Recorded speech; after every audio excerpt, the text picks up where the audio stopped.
Homestead-Miami is the former home of the NASCAR Cup Series championship race, but this weekend it will only help one driver lock themselves into that title race. The mile-and-a-half track has 18 to 20 degrees of banking.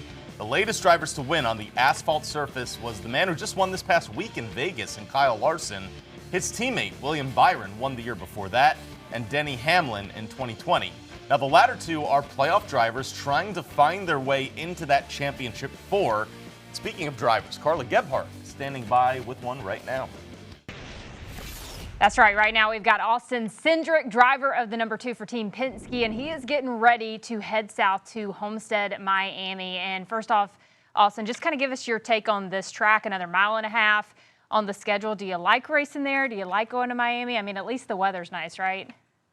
Yeah, I would probably not describe Homestead-Miami as just another mile and a half on the schedule. Obviously, in size, it fits the mold, but it's such a unique racetrack. With, we go to places with progressive banking, but the surface there is super special, and by that I mean you get a ton of tire fall off, and it really forces you to work to the outside and really handcuff you to by 20, 30 laps into it and have to run inches away from the outside wall, which is kind of a complete different discipline in itself. So it's a fun racetrack. You do a lot of sliding around. Restarts are absolutely wild because there's so many different options. So I think most of the drivers really enjoy going there, and it's a fun place, and obviously a pretty cool place to go on the schedule. We're also going to need to talk about a special initiative that you have going. Obviously, October is Breast Cancer Awareness Month, but you and Freightliner are teaming up with something special this weekend. So kind of tell us a little bit about what you got going on.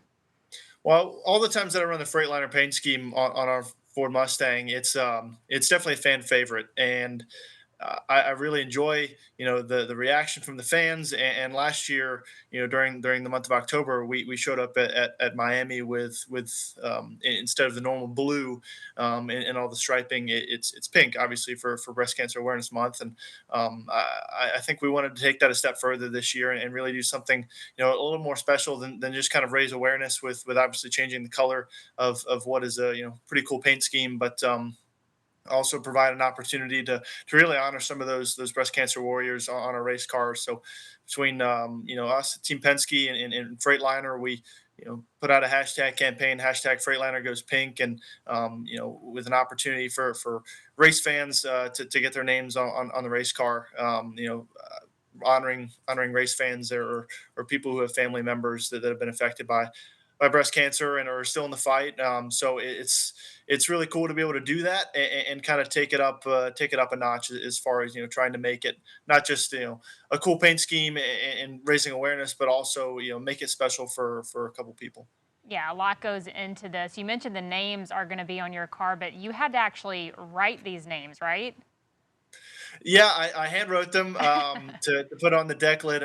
It's definitely the first time my own handwriting has been on the race car, but I think it adds maybe a bit more of a personal touch to it because it isn't the car isn't covered in names. It's only a handful of people, so I think it just shows the importance and I guess the personal effort that Freightliner as well as everybody at Team Penske is kind of put towards this and to really honoring those people. Do you have good handwriting? I mean, did you get nervous writing their names? You can't mess something like this up.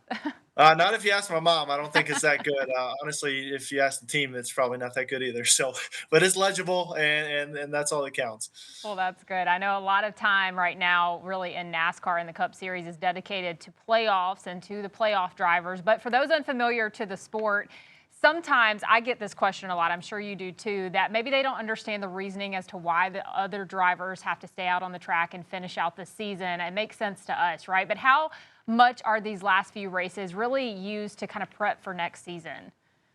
Yeah, I think it's really everything for us. That's certainly been our focus. Obviously, I'd say number one focus right now. I still have a teammate in Ryan Blaney, still definitely in the fight here in the round of 8, trying to make it to the championship 4. So do everything we can to support them and try and get Team Penske another Cup Series championship. But obviously, like I said, we're not in the playoffs, so we're definitely building towards next year and to have a whole set of playoffs to kind of get together with my new group on the 2 car and I have notes for almost all the playoff tracks together. I think is a great way to jumpstart our preparation for the 2024 season.